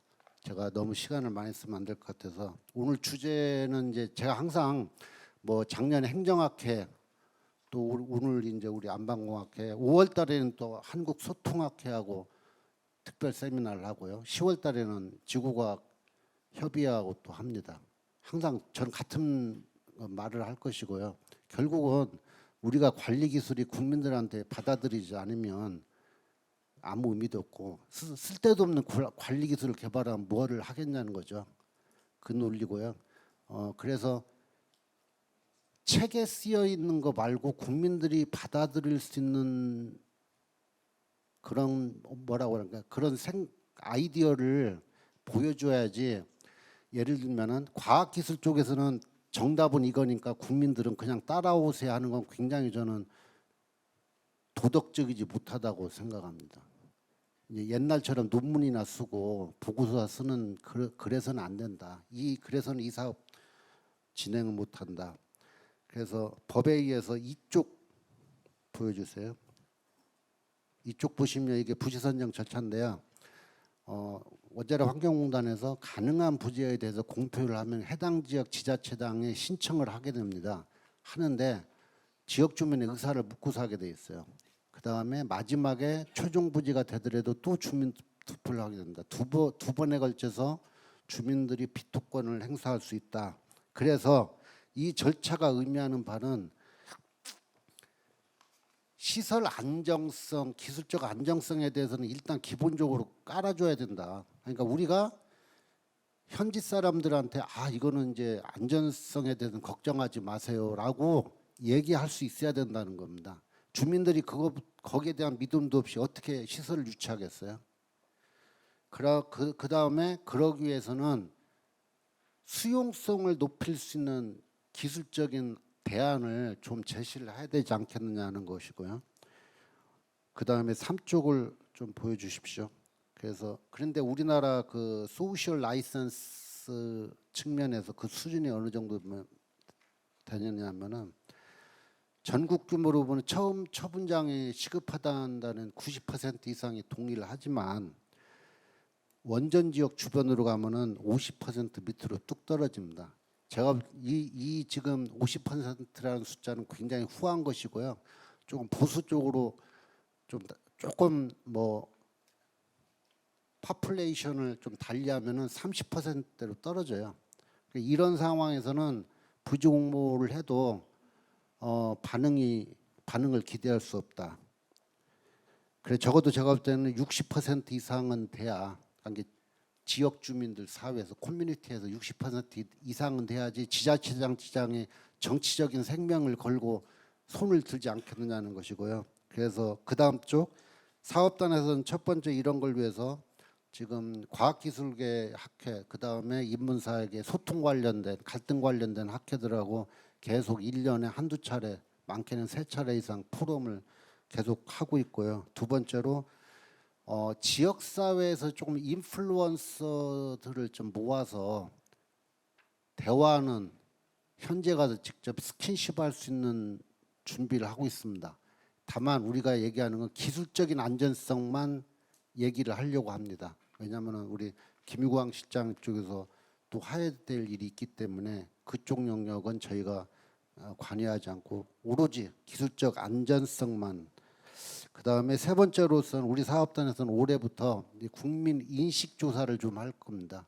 고준위 방사성 폐기물을 국민들이 어느 정도 안전성을 받아들여야 되는 거를 매년 체계적으로 하나갈 것이고 그 다음 쪽 국가전략기술이라고 들어보셨는지 모르겠습니다.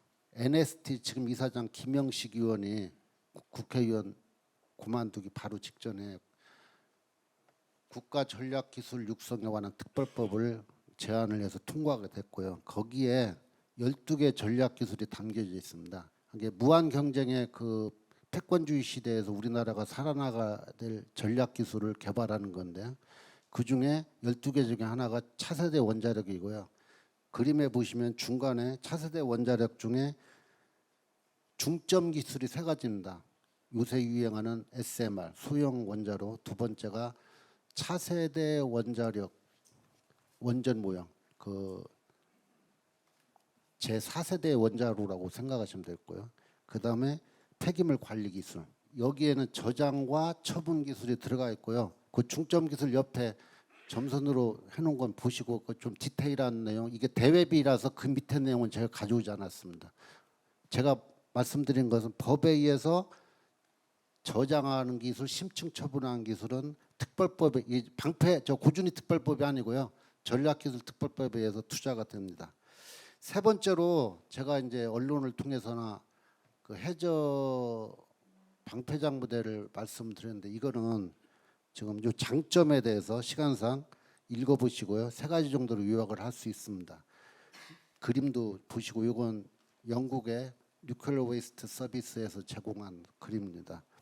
그 다음 쪽 7쪽을 보시면 이 얘기를 제가 오늘 얘기하는 게 아니고 21년도에 한참 코로나 중간 지점에서 정선 하의원에서 안방공학회에서 저를 특강을 초청을 해주셔서 제가 그때 이미 한번 말씀을 드렸습니다.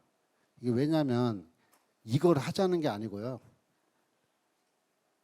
우리나라는 땅이 좋고 인구가 많잖아요. 이렇게 할 수 있는 방법도 있다. 그래서 이번에는 따로 영국이 지금 세계 부지가 자원을 했고요. 부지 공부에 참여를 하고 있고 세계 지역이 NWS가 이 처분 컨셉을 잡은 게 아니고 지역사회 커뮤니티하고 협의를 해서 우리 지역에는 처분장은 좀 바다 쪽에 두고 부대시설하고 관리시설은 육지 쪽에 두고 그 사이는 언더그라운드 터널로 연결을 합시다 해서 이 모델이 나온 거예요. 그 몇 페이지냐면은 8쪽을 보여주십시오. 8쪽의 오른쪽 그림 보시면 그 바다 쪽에 그렇게 음영해놓은 지역이 이제 처분장 영역이고요. 육지비 쪽에 거기 이제 관리시설 그 에어리어가 있고 그 사이가 이제 터널로 연결한다는 그런 개념입니다. 우리나라도 why not? 국민들이 사실은 회피하려고 하거든요. 이 문제에 대해서 등을 자꾸 돌리려고 해요. 왜냐하면 정치적으로 적이 될 수도 있고 지역사회에서 땅 빨아먹는 놈이라고 역적이 될 수도 있기 때문에 회피할 수도 있는데 아니죠. 우리 과학자들은 이런 방법도 있습니다라고 어필을 하는 게 저는 맞다고 봅니다. 이 장점이 갖는 것은 제가 따로 말씀을 안 드리겠습니다. 그 다음 쭉 보시면 9쪽 해서 저번 주에 제가 여기에 대해서 다시 한번 언론에 얘기를 했고 이를 받아서 영남일보에서 제 기고문에 대해서 받아주셔서 이런 거를 언론에서 이제 자꾸 확산이 되면은 분위기는 좋아지지 않겠는가 하는 그런 희망을 갖게 되고 마지막 쪽입니다. 그래서 제가 일부러 안방공학회하고 또 이렇게 포럼을 갖자고 하면서 제 생각 또 영국의 어프로치에 대해서 분명히 국내 우리나라 그 NGO에서도 얘기를 할 겁니다. 영국도 저렇게 하는데 우리는 꼭 육지부에다 해야 돼? 예를 들면 그러면 안방공학회는 가능합니다. 아닙니다. 불가능합니다. 뭔가 얘기를 할 수 있어야 되겠다. 그래서 제가 우리 요번에 지금 정책과제 공모를 사업단에서 하고 있고요. 안방공학회를 통해서 RFP를 제안을 받았습니다. 그래서 시간이 지나면 RF 평가를 통해서 공식적으로 기술 용역, 정책과제 프로포저를 받아서 평가를 하도록 그렇게 하겠습니다. 아무쪼록 그 회장님 또 우리 회원님들께서 이런 아이디어에 대해서도 얘기를 뭔가 할 수 있는 그런 좀 기초 자료를 만들어 주시면 감사하겠습니다. 감사합니다. 네, 단장님 감사합니다. 그래서 수용성 증진을 위해서 할 수 있는 활동 그런 걸 좀 말씀해 주셨고 또 국가 전략 기술에 포함된 폐기물 관리 기술도 말씀해 주셨고 마지막으로 해저 처분장 모델에 대해서 또 말씀해 주셨고 기회가 되면 오늘 뭐 더 얘기할 수 있겠는데요. 무엇보다 모두의 고준위 방사능 폐기물 뭐 특별법 오늘 얘기가 많이 나왔는데 이 자리에 뭐 다양한 어떤 분야 분들이 계시기 때문에 조금 브리핑을 하면 좋을 것 같아서 부탁을 드렸고요. 저도 오늘 비행기 타고 오면서 이거 한번 읽어봤거든요. 여기 한 30 한 몇 페이지 되는데 뭐 간략한 내용인데 너무너무 요약을 잘해 주신 것 같습니다. 네, 그래서 참고하시고요. 또 오늘 얘기 그래서 뭐 지금 논의를 해야 되는데 우리 한 시간이 어느 정도 지금 앞으로 쓰면 되나요? 10분. 10분. 열기로 봐가지고 10분 내에 하기가 상당히 힘들어 보이긴 하는데요. 제가 보기에 지금 정보가 또 하나 부족한 것이 태백 URL에 대한 얘기도 많이 나왔는데 또 그게 뭐 현황은 어떻고 과정은 어떻고 하는 것도 한번 일단 들어보고 그 다음 논의하는 게 좋은 것 같아서요. 우리 실장님. 네. 예, 일단 그 태백에 지금 이제 설치가 될 연구용 URL에 대해서 많은 관심들이 갖고 계시는 것 같아서 너무 사업자로서 너무 감사드리고요. 지금 아시는 바와 같이 아까 저희 단장님께서도 잠깐 말씀하셨지만 특별법의 강행 조항으로 들어가게 된 뒷얘기들은 많이 있습니다. 제가 나중에 기회가 되면 좀 말씀을 좀 드릴 거고요. 어찌됐건 지금 이제 특별법이 통과됐고 현재 예타에 들어가 있습니다. 예타 작업을 지금 하고 있는 상황이고요. 평가 대상 사업으로 선정이 되는 것은 빠르면 아마 4월 말 늦어도 5월 중에는 평가 대상 사업으로 결정이 될 것 같습니다. 사업자 입장에서 이 사업에 대한 전체적인 큰 일정은 이미 다 공개가 돼 있기 때문에 따로 말씀을 안 드리겠지만 저희 공단은 일단 이 사업에 대한 일정 관리를 금년 말까지 예타 이슈를 해결을 하자라는 게 일단 저희들의 기본적인 생각입니다. 그렇게 되면 이제 그 이후의 단계 뭐 일반 인허가 그다음에 건설 이와 같은 일들이 순차적으로 진행이 될 예정이고요. 총사업비는 예전에 알려진 것보다는 조금 증액된 형태에서 지금 예타가 지금 들어가 있다고 보시면 될 것 같고요. 거의 대부분이 건설 예산입니다. 아시는 바와 같이 땅을 파고 그 안에 그 시설을 건설을 해야 되는 거기 때문에 상당히 많은 금액의 건설비에 투입이 될 예정이고 그 안에서 이루어지는 연구 프로그램은 한 400억이 조금 안 되는 390억 정도로 예상이 되는데 그 390억의 이제 기술 개발 과제들을 현재 예타 과제 묶어서 현재 심사 중에 있다는 말씀드리겠습니다. 아까 그 어떤 그 발표 중에 이제 이런 얘기가 좀 있으셨는데 건설이 완료되는 시점은 2032년이지만 실제로 연구가 진행이 되는 시점은 2027년, 28년부터 시작이 됩니다. 다 500m까지 다 파고 나서 그 연구가 시작이 되는 것이 아니라 100m, 150m, 200m 이렇게 순차적으로 파내려가면서 지질 환경에 대한 것들을 조사를 해야 된다는 의견들이 많이 계셔가지고 아마 390억에 관련된 예산들은 그 프로그램들이 주로 진행이 될 것 같고요. 앞서 기술개발 사업단에서 수행하고 있는 것도 또 일부 연계해서 진행되는 것도 있을 수 있을 것 같습니다. RD&D 프로그램은 이제 32년에 준공이 되고 난 이후에 그리고 그 이후에 처분장까지 이어지는 여러 가지 기술 개발 과제들이 이제 다 녹아 들어가서 될 것 같고요. 기술 개발 로드맵상에 지금 1조 7천억으로 제가 기억을 하고 있는데 앞서 지금 기술 개발 사업단에서 기하고 있는 예산, 그다음에 우리 연구용 URL 투입되는 예산을 빼고 나면 대략 한 7천억 이상은 될 것 같긴 합니다. 그 예산을 가지고 이제 RD&D 프로그램을 이제 정교하게 설계를 해서 처분장을 건설을 하고 운영을 하고 또 인허가를 받는 데 필요한 각종 기술 개발 과제들이 이제 수행이 될 예정이라는 말씀 좀 드리고요. 아직까지는 예타 중에 있기 때문에 뭐 아시겠지만 예타를 통과하는 게 그렇게 쉽지만은 않습니다. 쉽지만은 않지만 사업을 관장하는 기관 입장에서는 어찌 됐건 목표 관리를 철저히 일단 해서 목표 일정을 준수를 하는 일단 만전을 기할 생각이고요. 그래야지 그 이후에 여러 가지 일어나는 일들이 순차적으로 진행이 되니까 저희들은 일단 그 부분에 대해서는 일단 전체적인 사업 일정은 이렇게 됐다라는 좀 말씀을 좀 드리면서 추가적으로 또 궁금하신 사항이 있으면 제가 질문을 통해서 해소를 하도록 하고 제가 감사 인사를 아까 안 드린 것 같은데 기술개발사업단 단장님께서 우리 특별법의 전체적인 일정이나 이런 것들 공단이 원래 제가 이게 말씀을 하면서 제가 좀 드렸어야 되는데 제가 놓친 부분을 단장님께서 잘 짚어주셔가지고 저희 사업 일정에 대한 많은 이해가 있으셨길 바랍니다. 감사합니다. 네, 감사합니다. 그래서 URL에 관한 내용 좀 소개해 주셨고요. 그 말씀 나온 김에 특별법 통과하고 그다음에 URL 건설 결정된 거에 대해서 축하 겸 자축의 박수 한번 쳐드리면 좋을 것 같습니다. 네.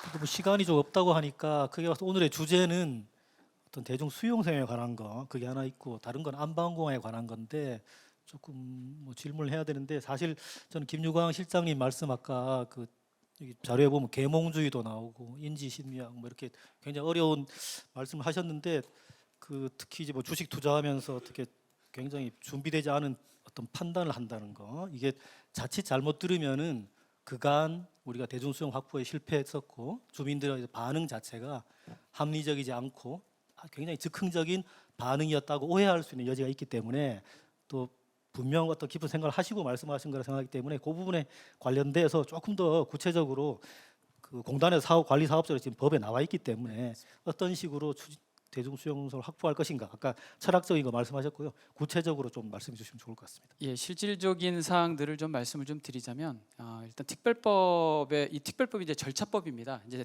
고준위 방편물 관리 특별법안이라고 되어 있지만 제 1조 목적을 보면은 부지 선정과 관련된 여러 가지 절차를 규정한다고 되어 있습니다. 그렇기 때문에 이 법의 태생 자체가 이 법을 어떤 절차를 가지고 해야 될 것인가를 하나하나 다 촘촘하게 정리를 한 거고 거기서 빠져 있는 것들은 지금 아까 제가 말씀드렸던 것처럼 9월 26일까지 법 시행되기 이전에 시행령을 비롯한 각종 대통령령과 위원회 고시들을 만드는 작업을 하면서 법에 약간 조금 아리까리한데 한 내용들은 이제 그쪽으로 다 정리를 할 계획입니다.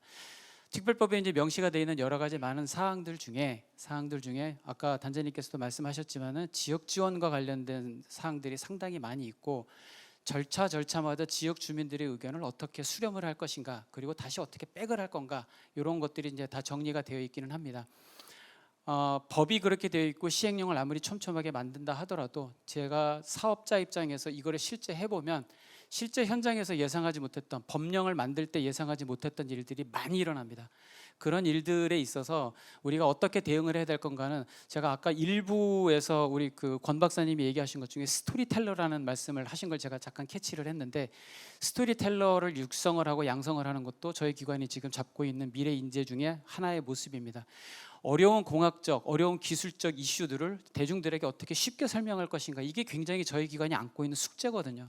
여러 가지 아무리 저희는 쉽게 얘기한다고 해도 지역 주민들한테 가면 나 그건 모른다, 내 그건 모른다 이렇게 말씀하시는 분들이 너무너무 많으셔가지고 이걸 어떻게 적절하게 전달을 할 것인가. 그래서 이것도 지역 수용성 부분, 수용성을 높이는 대중 수용성을 높이는 일환이라고 생각을 하고 있고요. 두 번째 주제에서 김진선 박사님께서 말씀을 해주셨는데 AI를 비롯한 신사업, 신기술에 대한 적용 부분도 저희 기관이 현재 고민을 하고 있습니다. 이게 방패물 관리 사업이라고 하면 아까 단장님께서도 말씀하셨지만 타 분야에 비해서 조금은 더 좀 이렇게 소외되거나 이렇게 했던 게 여태까지의 모습인데 그 상대적으로 선행 부분에 비해서 후행 쪽에 조금은 약간 아날로그 방식이라는 그런 인식들이 좀 있는 게 사실입니다. 그래서 앞으로 저희 공단이 구상하는 이 사업은 조금 더 현대화되고 신기술이 적극적으로 적용이 되는 그런 처분 시설을 저희가 구상을 하면서 미래 세대의 수용성 부분도 저희가 그렇게 좀 확보를 하려고 노력을 하고 있습니다. 사업자 입장에서 효율적으로 일을 하는 데도 필요하지만 이 사업의 수용성 측면에서 미래 세대 인력들이 어떻게 적절하게 수급이 될 건가에 대한 고민들도 현재 하고 있고 그 외에 법에 명시되어 있는 여러 가지 뭐 특별지원금이라든지 지역지원 계획 같은 것들은 일상적으로 해왔던 부분이긴 하지만 또 그것도 굉장히 중요한 이슈라서 금액을 어떻게 설정할 건지 이런 것들도 지금 고민을 하면서 설정을 하고 있는데 저희 기관이 영문으로 에이전시입니다. 그래서 이제 정부를 대행해서 일을 하다 보니까 오늘 이 자리에서 속 시원하게 말씀드리지 못하는 부분들도 사실 조금은 있습니다. 그래서 정부하고 호흡을 맞춰서 해야 되는 부분들이 있으니까 그런 것들은 차츰 시간이 지나면서 이런 자리 혹은 다른 자리를 통해서라도 제가 공개할 수 있는 수준에서는 계속 공개를 하면서 여러분들의 수용성도 제가 확보를 하도록 노력을 하도록 하겠습니다. 네, 말씀 감사합니다. 그다음 안방공학에 관련된 부분은 또 여러 가지 질문이 있을 줄 아는데 근데 오늘 특히 얘기 나온 게 해저 처분장 관련된 말씀을 단장님 해주셔가지고 그거에 대해서 좀 질문을 드리고 싶은데요. 이게 사실은 기존의 모델이 비해저 처분장은 또 아니거든요. 사실은 뭐 다른 나라 중전위 처분장도 지상에서 시작해서 사실은 다도해 쪽으로 해저로 들어가는 모델이 있는 것인데 그 해저 처분장 모델을 생각하시는 거에 대해서 조금 더 구체적으로 말씀해 주시면 좋을 것 같습니다. 가장 큰 거는 기술적으로는 전 지질이면서 백그라운드는 하이드로 지올로지인데요. 처분장의 결국적인 최종적인 안전성은 저는 지하수 이동이라고 판단합니다. 그런 측면에서는 하이드롤릭 그레디언트라고 하죠. 지형 경사가 큰 쪽보다는 해저 쪽은 우리가 콘스탄트 헤드가 걸리기 때문에 하이드롤릭 그레디언트가 거의 0에 수렴합니다. 그러니까 지하수의 흐름이 제로에 가깝기 때문에 기술적으로는 가장 저는 육지보다 안전하다고 생각을 하고요. 두 번째는 지역에서 가장 싫어하는 게 안 보여야 되잖아요. 그러니까 육지부보다는 바닷속 쪽에 있다는 게 그 심리적인 님비 심리를 완화시켜 줄 수 있는 가장 좋은 방법이다. 우리나라 여건에 삼면이 바다인 그 지리학적인 여건에서 보면은 그 또 하나 이제 이런 건 어디에서 작용되냐면은 녹색 기술 100대 과제에도 이 폐기물 관리 기술이 들어가 있거든요. 그건 제가 아까 말씀을 안 드렸습니다. 그러니까 우리가 넷제로로 가기 위한 그 탄소 중립 기술 중에 하나가 폐기물 관리 기술이 들어가 있어요. 이 기술이. 거기에서 원하는 게 뭐냐면은 국토의 효율적인 이용이라는 게 있습니다. 그러니까 우리나라는 땅이 좁고 사람이 많다는 그것 때문에 그러니까 이러한 기피 시설을 반드시 탄소 제로로 가기 위해서 필요한 기술인데 이게 있어야지 원자력을 돌리니까요. 이거를 기술을 실현을 할 때 국토의 효율적 이용이라는 그런 걸 요구를 합니다. 그러면 비싼 땅에 육지에다 할 필요가 없죠. 저는 그래서 그런 측면에서 영국의 어프로치가 중요하다. 그다음에 아까 다시 반복하자면 영국이 그 아이디어를 낸 거는 지역 커뮤니티하고 협의를 통해서 나온 거거든요. 지역에서 그렇게 원했다고요. 우리나라도 아마 제가 볼 때는 협의할 때 5월 달에 이 얘기를 제가 폐기물학회 가서 얘기를 하려고 그러는데 우리나라도 후보 부지에서 얘기가 들어오면 당연히 그걸 요구할 거라고 봐요. 그럼 사업자가 아니 국가가 아유 안 됩니다. 이렇게 못하죠. 거기까지 포함을 해서 검토를 해야 되겠죠. 네, 말씀 감사합니다. 네, 전송 교수님. 네. 예, 단장님이 지금 해저의 그 UR에 저 처분장이 들어가는 모델을 설명해 주셨는데요.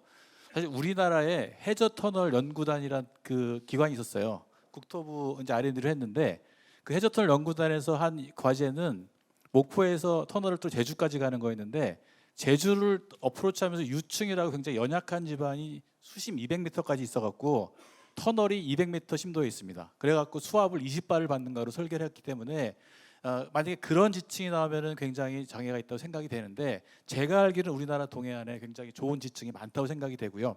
또 제 경험으로 중국의 칭다오를 갔는데 칭다오에서 금광을 봤는데 금광이 수직경이 육상에 있고요. 광산은 바다 밑에 있습니다.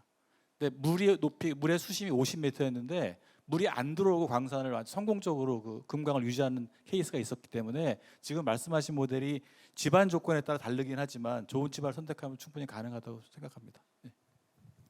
네, 감사합니다. 그래서 단장님 말씀하신 그 장점은 이제 염수의 밀도가 높기 때문에 염수가 그 해수 유동이 굉장히 제한적이다. 그것이 큰 장점이고 국토 효율적 이용이라는 측면에서 좋다는 거고 전성 교수님 말씀으로는 기술적으로 그런 지층을 찾을 수도 있다는 거고 또 그것 자체가 하나의 뭐 다른 대안 모델이라기보다는 기존에 있는 처분장 모델 중에 하나의 모델이다 이렇게 생각할 수도 있을 것 같긴 한데요. 이미 스웨덴 SF 중재준위 처분장 SFR이 그런 이전의 모델이 있었고요.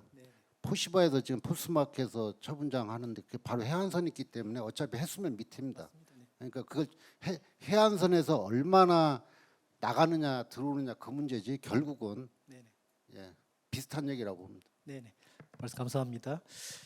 그다음 지금 시간이 지금 뭐 지나긴 했는데 너무 열심히 들으셔가지고 우리 청중에 계신 분들 중에서 혹시 질문 있으시면은 좀 받아보겠습니다. 네.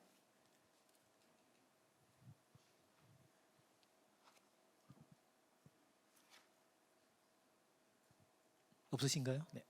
너무 전문가님들께서 중복이 안 되게 다양한 문제를 많이 짚어주셔가지고 아마 뭐 재밌게 들으신 것 같습니다. 아까 전성훈 교수님 아까 말씀하신 것 중에서 국제 협력의 중요성 그걸 하셨고 EU 호라이즌 20 프로젝트 그 말씀을 하셨는데 참고로 그게 어떻게 보면 전 세계에서 가장 큰 국제 공동 프로젝트라고 할 수 있습니다. 유럽에서 가장 큰 프로젝트인데 그 전에는 우리나라에서 회원이 아니기 때문에 그냥 업적으로 참석하고 우리 돈을 들고 참석했는데 올해부터는 준회원 정식 준회원이 되어서 거기에 참석할 수 있는 거고 그래서 우리 방사선 폐기물 처분 분야에서도 EU 그 호라이즌 프로젝트에 좀 많이 참여하고 그런 기회가 생기면은 우리 안방공학을 위해서도 좋고 처분 기술 전반적인 것을 위해서도 좋을 것 같습니다. 질문이 없으셔가지고 저기 제가 잠깐 한마디만 하고 네, 네. 예, 저기 너무 길어졌으니까 간단하게 좀 말씀을 좀 드리는데 일단은 저희 공단이 그 구상을 하는 게 한 2045년 경에 저희 공단의 인력이 가장 최대로 많이 올 곳으로 저희가 지금 인력 수요를 예측을 하고 있습니다. 지금 한 465명 정도로 생각을 하고 있는데 그 중에 부지 인력도 상당히 많습니다. 그래서 원자력계에서도 인재를 저희가 유입을 해야 되겠지만 부지 쪽에서도 인력을 유입을 해야 되니까 많은 좋으신 분들 많이 배출을 해주시면 저희 기관하고 같이 일할 수 있는 기회가 있을 것 같은 말씀 하나 드리고요. 그다음에 부지 선정 일정에 대해서 아까 조금 당겼으면 좋겠다라는 말씀이 계셨는데 일단은 13년으로 기본 계획에 잡혀 있기는 한데 최대한 당겨보려고 노력은 하겠습니다. 할 건데 13년을 공식적으로 더 우리가 공격적으로 잡기는 조금 현실적으로 곤란하다는 말씀을 분명히 좀 드려야 될 것 같아요. 다른 나라 사례 제가 굳이 말씀 안 드려도 다 아실 텐데 이게 쉽지가 않습니다. 방패물 관리 사업은 땅을 구하면 80% 성공한 거라고 하는데 땅 구하는 게 그렇게 쉽지가 않아서 일단은 13년 자체도 굉장히 공격적으로 잡은 목표다 보니까 그 일정을 추가로 더 공식적으로 당기겠다는 말씀은 드리기가 조금 어렵고요. 다만 사업자 입장에서 노력은 하겠다라는 말씀 꼭 드리고 해저 터널 해저 처분 시설 관련해서는 뭐 좋은 의견이니까 여러 가지 대안 중에 하나로서 충분히 검토해볼 만한 가치는 있다고 생각이 들어서 추가적으로 연구 더 되시면은 뭐 그거에 따라서 또 공론화는 충분히 가능하지 않을까 생각을 합니다. 네, 감사합니다. 혹시 오늘 패널로 오신 분들 중에서 조금 더 말씀을 하실 부분 계신가요? 네, 없으시면은 제가 마무리 말씀인데요. 제 특별법안 여기 보니까 이게 5장으로 돼 있는데 제일 앞에 나와 있는 게 고준위 방사선 폐기물 관리의 민주성, 책임성, 투명성을 제고하고 이게 가장 큰 원칙으로 돼 있어요. 민주성, 책임성, 투명성. 민주성, 투명성이란 게 이제 어떻게 보면 대중 수용성과 관련이 되는 것 같은데 그만큼 중요하게 간주가 되고 있는 것 같습니다. 그래서 오늘 뭐 공단에서 말씀하신 거는 여러 가지가 다 그 맥락이 있는 것 같고 통상 기술에 종사하신 분들이 그게 조금 등한시하는 경향도 있지만은 지금 사실은 방패 처분 기술뿐만 아니고 다양한 기술에서 그런 어떤 수용성 관련된 거 중요하다는 걸 많이 느끼고 계십니다. 그래서 그 문제에 대해서 조금 다시금 살펴볼 수 있는 기회가 됐기를 바라고요.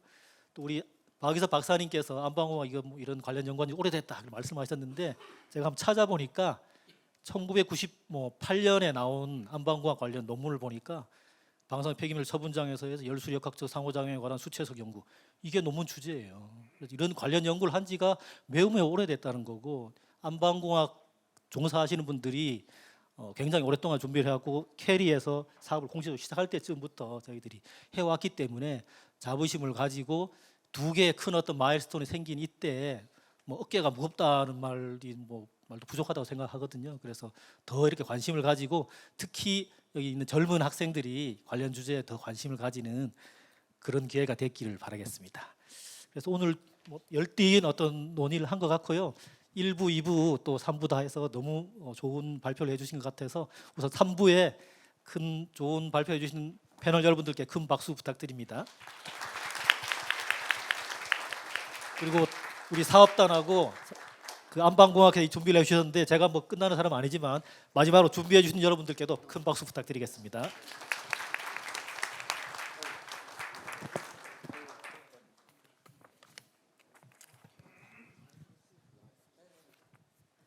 네, 이로써 제4회 고준위 방사성 폐기물 안전관리기술 포럼을 마무리하도록 하겠습니다. 오늘 포럼을 위해 열심히 준비해 주신 모든 분들께 감사드리고 끝까지 자리해 주신 내빈 여러분들께도 감사드립니다. 아울러 앞서 사전 등록자분들께 안내드린 바와 같이 로비 건물 2층에 있는 알뜨르 식당에서 식사가 제공될 예정입니다. 식권을 받으신 사전 등록자분들께서는 저희 행사장 출입구 쪽 저희 직원 안내 따라서 이동해 주시기 바랍니다. 감사합니다.